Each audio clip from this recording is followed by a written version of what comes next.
I'll never forget the moment it all happened. I was sitting alone at the small diner near the edge of town, just trying to enjoy a quiet lunch when I noticed something that made me stop mid-bite. A young woman, probably in her early 20s, came in carrying a little girl who couldn't have been more than 4 or 5. They looked tired, worn down by life in a way that immediately tugged at something inside me. I didn't think much at first, just assumed they were regular customers, maybe struggling a bit like so many others do. But then, as I finished my meal, I saw her glance around nervously, clutching her daughter's hand, trying to leave quietly. And that's when the little girl's eyes met mine, or more accurately, they met my plate, and I saw the longing, the hunger, and the innocence, all rolled into one tiny pleading stare. My heart sank. Tell me, if you were in my shoes, would you have just ignored it, or would you have done something?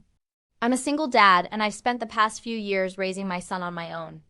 Life hasn't been easy, but I've always tried to make sure he never went hungry, that he had what he needed, and that he knew he was loved. Seeing this little girl staring at my food like that hit a nerve I didn't even realize was there. I watched the mother try to shuffle her way to the door, head down, avoiding anyone's gaze, clearly embarrassed and hoping nobody would notice. But there was no way I could ignore what I'd just witnessed. I took a deep breath, grabbed my wallet, and motioned for them to come over. The woman hesitated, and I could see the conflict in her eyes. She obviously didn't want to accept charity, didn't want to impose, and didn't want anyone to see her struggle. But the little girl tugged on her sleeve, her gaze flickering back to my plate, and that tiny hand of hers made the decision. For her, they approached cautiously, almost as if stepping into dangerous territory. I smiled gently and said, "Hey, why don't you two join me? I've got plenty to share." That was when everything started to unfold, piece by piece, like a story I never thought I'd be part of. Her name was Maria, and her daughter was little Lila. Maria's voice was quiet, almost a whisper, as she explained that things had been rough. Her husband had left months ago, and she'd been trying to make ends meet ever since, bouncing from one odd job to another, barely scraping by. Lila, she said, didn't always get enough to eat, and Maria hated that. She tried to make it work, tried to shield her daughter from the harsh realities of life, but sometimes it was impossible. Listening to her, I could feel the weight of every sleepless night, every worry about how she'd feed Lila tomorrow, every pang of guilt she must carry. My heart ached for them. We shared my meal quietly at first. Lila, shy and hesitant, took tiny bites at first, but soon she was munching happily, the kind of happiness that comes from feeling safe and cared for. Maria kept apologizing, whispering, "I'm so sorry, I shouldn't." And I kept cutting her off, telling her it was no problem. In that moment, it wasn't about money or pride, it was about humanity. And as we ate, I learned more about them. Maria was smart, capable, and kind. She had dreams she'd put on hold, dreams of going back to school, of giving Lila a better life. But life had other plans for her.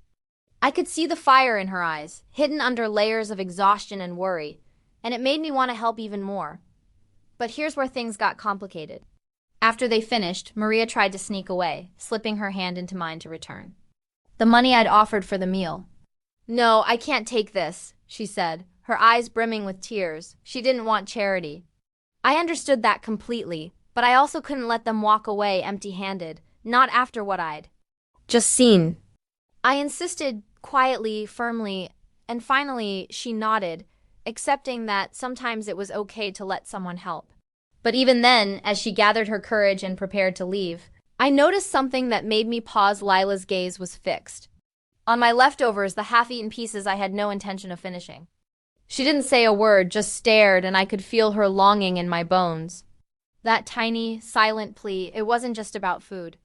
It was about feeling noticed, about feeling seen in a world that often ignores children like her. I leaned down, whispered something silly to make her smile, and handed her the rest of my plate. The look on her face was something I can't even describe fully. Pure, unfiltered gratitude. Maria looked at me, overwhelmed, and I could see the mix of relief, shame, and thankfulness battling inside her. That moment stuck with me, burned itself into my memory because it reminded me how fragile life can be, how invisible some people feel, and how a small gesture can change someone's day or maybe even their outlook on life. We walked outside together for a moment, and Maria asked if she could repay me someday. I told her she didn't have to, that just seeing Lila happy was enough.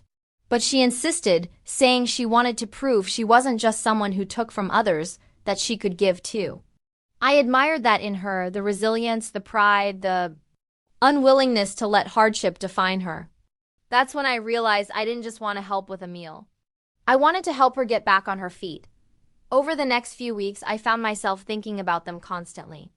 I offered to drive Maria to interviews, helped her find resources for housing assistance, and even introduced her to people I knew who might be able to help with childcare so she could work more reliably. It wasn't a handout. It was support, a bridge, and the change in Maria was remarkable. She grew more confident, more hopeful, and little Lila, well, seeing her run around the park, laughing and carefree, made every small effort worth it. So that's the situation I was in, and I had to make a choice. Before I tell you what happened next, I want you to pause and comment below what you would have done in my shoes. Would you have helped, walked away, or done something in between?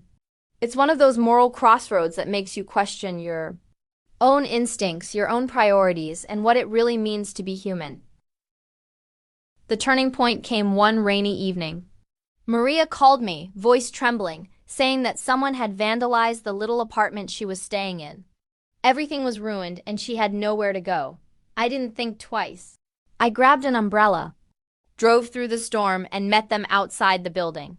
Seeing Lila shivering in her coat, clinging to her mother, something inside me snapped. I couldn't just stand by.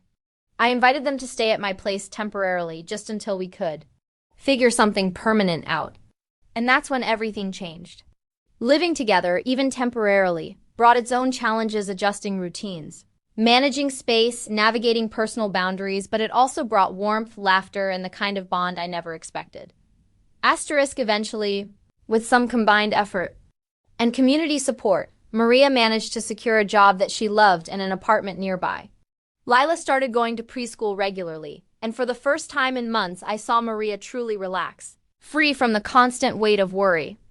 And through all of this, a strange, beautiful thing happened. I realized that my life had been enriched just as much, if not more, than theirs. I learned about resilience, humility, and the quiet power of kindness. That little girl staring at my plate taught me more about gratitude and humanity than any book or lecture ever could. Looking back now, I know I did the right thing. But I also know how easy it could have been to ignore them, to pretend it wasn't my problem, to let pride or discomfort dictate my actions.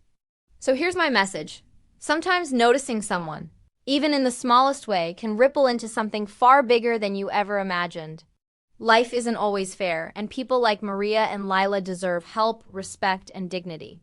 And as for me, I just feel lucky that I was in the right place at the right time to make a difference.